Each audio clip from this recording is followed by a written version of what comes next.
Sampling, frequency distribution, and graphs. These are the objective. In this section we are going to discuss about the population, for which we are trying to analyze the properties. We are going to talk about the sampling techniques and how to organize the data, and finally what happens if you have a visual display. If we use the sometime visual display could be misleading. So those are the things we're going to discuss here.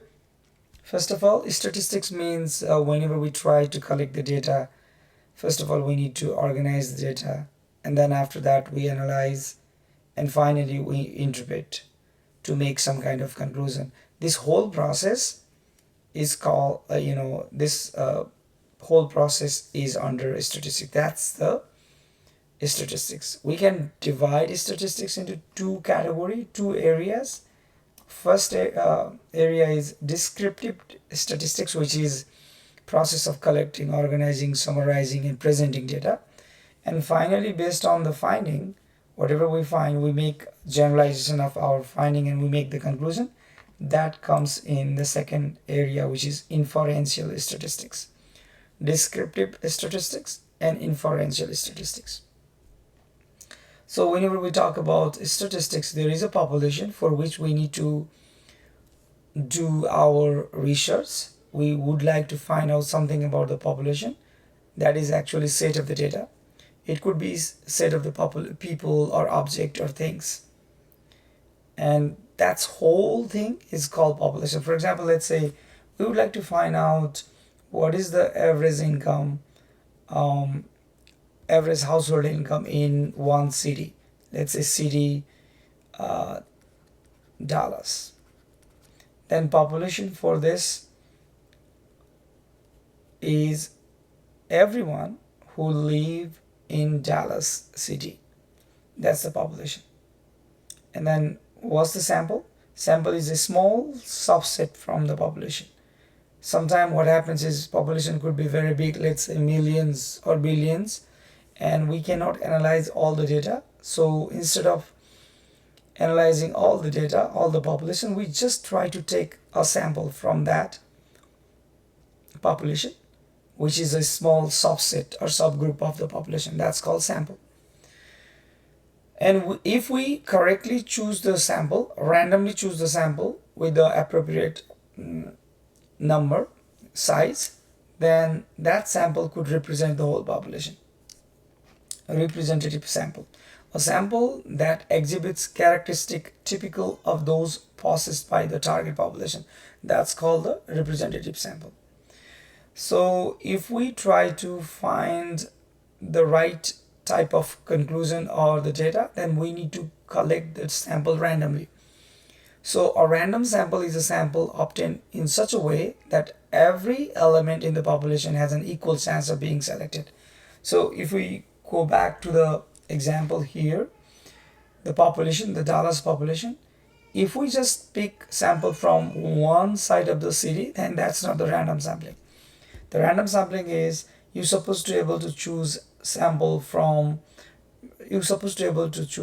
in a way that your population, your samples could be from here, anywhere. It's supposed to be in a random way. So how do you do that? First of all, you need to find out your population, and then you can do that. You can assign your population some number. For example, let's say in city of Dallas, there are, let's say, I don't know exact number, let's say 250K. That's the population of city of Dallas. Then we can assign them from 1 through 250K. And then from randomly generated some kind of tool, we can choose them for the population. Let's say we would like to choose just 100 out of 250K. Then we can do that by assigning them random number, and then by selecting those random numbers. Nowadays we have different type of tools to do this kind of thing. Technology can be very helpful, and then in that way we can choose the random sample. Okay, sometimes we present our data using some kind of visualization. And these are the very popular type of visualization. Histogram, this is just a type of bar graph where you see that these are the bars and then they are touching. So the height of the bar, it comes from the frequency of the data. So in this graph, histogram, you see this is the collection of the ages in years, like 10 years, 11 years, 12 years, 13 years, 14 years. And then the height is the frequency. The frequency represents the number of boys with maximum yearly growth. So for the 10 year, the number of boys in this data is just 1. For 11 years, there are 2. For 12 years, there are 5, and so on, so on. That's the histogram. What's the frequency polygon? Frequency polygon is just take the midpoint of this histogram, like the here, midpoint here, and then take the midpoint and join them using the straight line. That's called frequency polygon.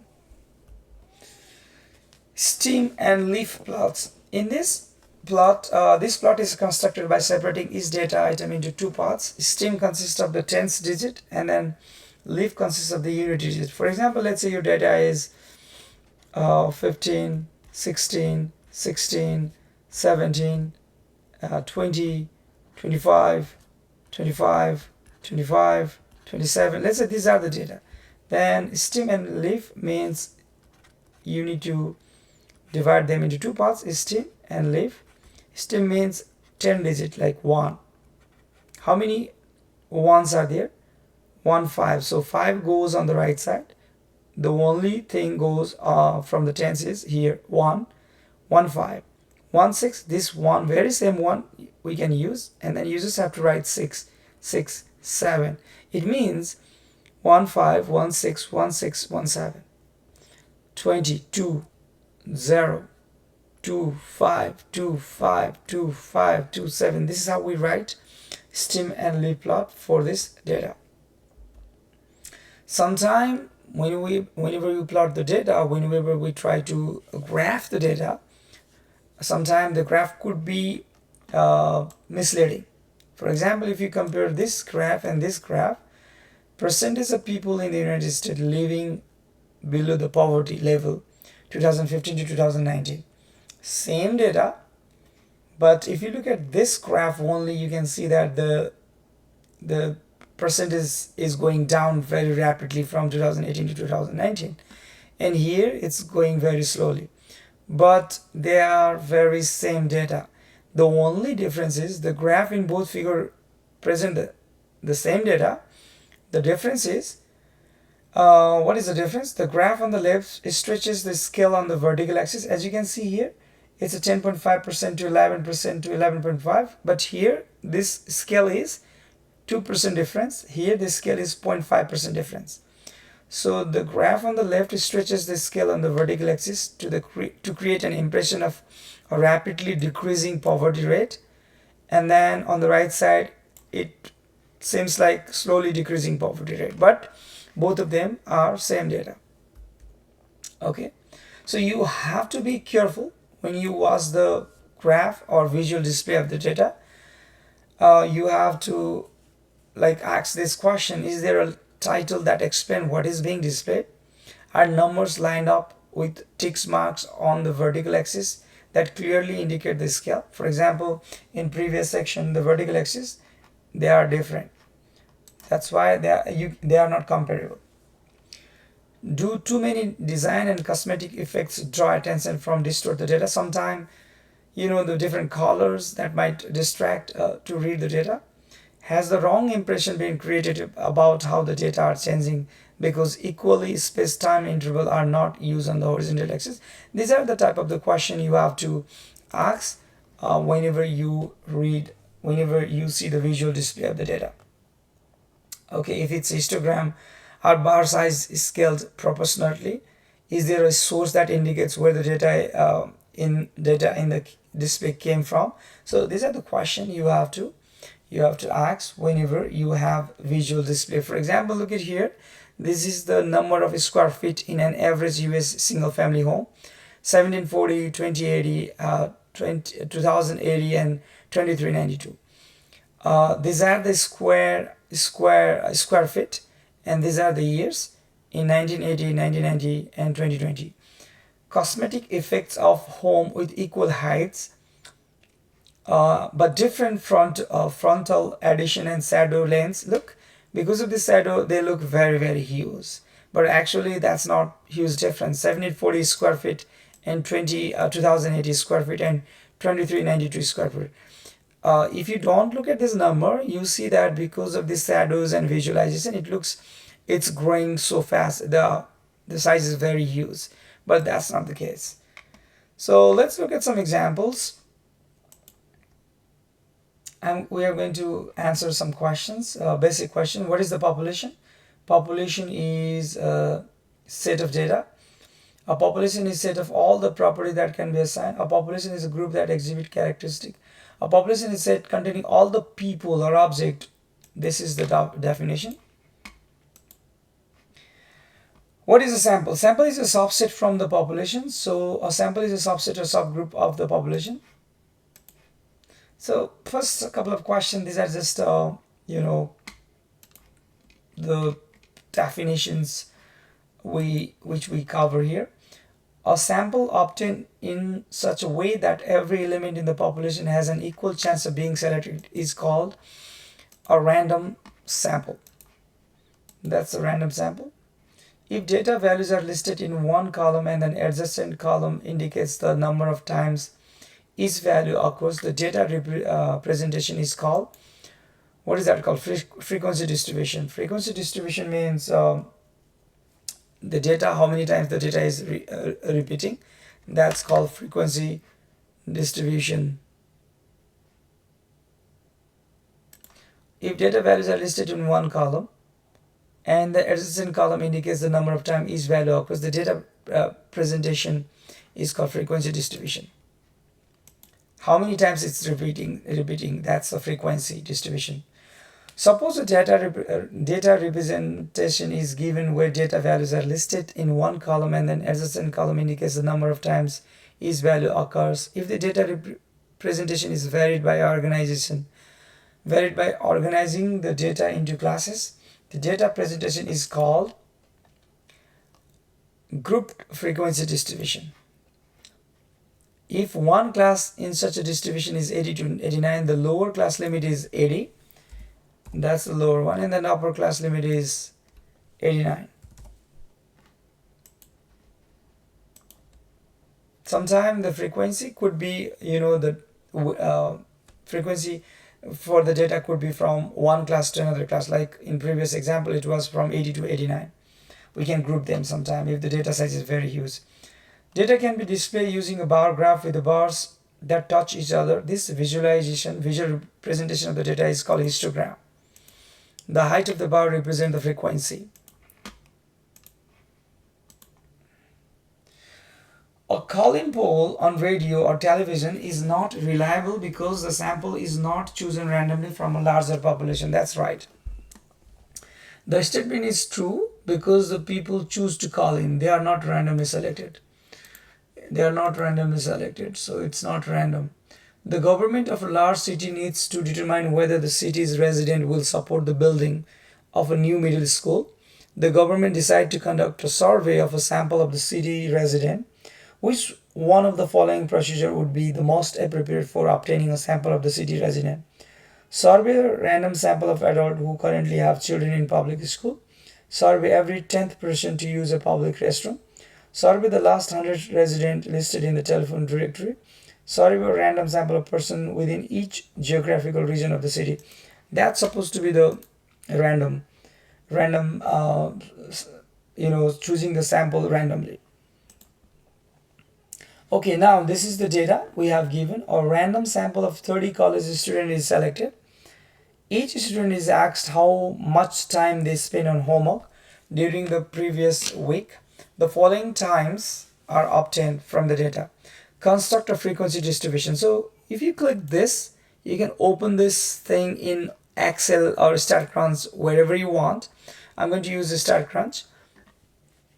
And then whenever you are in the data, You can always sort this data. Look, sort table in ascending order. So as you can see how many 15s are repeated, 16s are repeated, and you can also go to the start here, and there is a, where is that data here? No, I need the frequency, tables frequency. By clicking that, and by clicking this first column, and by just selecting frequency, you can compute the frequency. Like 15 is repeated twice, 16 is repeated 3 times, 18 4 times. So you don't have to worry about doing it manually. So I'm just going to do that here. 15 is repeated how many times?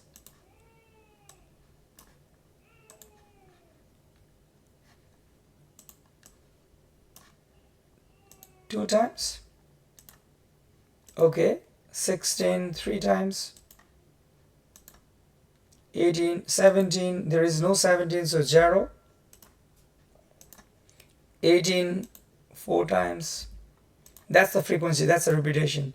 19 3 times. 20 2 times. 21 3 times. 22 5 times. 23 2 times. 24 4 times. 25 2 times. Sorry, 2 times. So this is very easy. You just have to use the StatCrunch and it will tell you the frequency for each data. Now a professor had a student keep track of their social interaction for a week. The number of social interaction over the week is shown in the following grouped frequency distribution. What is the class width? Class width is the difference between the lower and upper limit, which is 11 minus 5 is 6. Check your subtraction. Remember to subtract any two. Sorry. What I did is lower from the second one, lower from the first one to the second one, the difference between the lower limits. So 12 minus 5 is 7. It's supposed to be 7. If you count from 5 to 11, 5, 6, 7, 8, 9, 10, 11, there are 7 different numbers. That's why the class width is supposed to be 7. 10. The frequency polygon to the right shows a distribution of IQ score. Determine if the following statement is true or false according to the graph. The graph is based on a sample of approximately 50 people.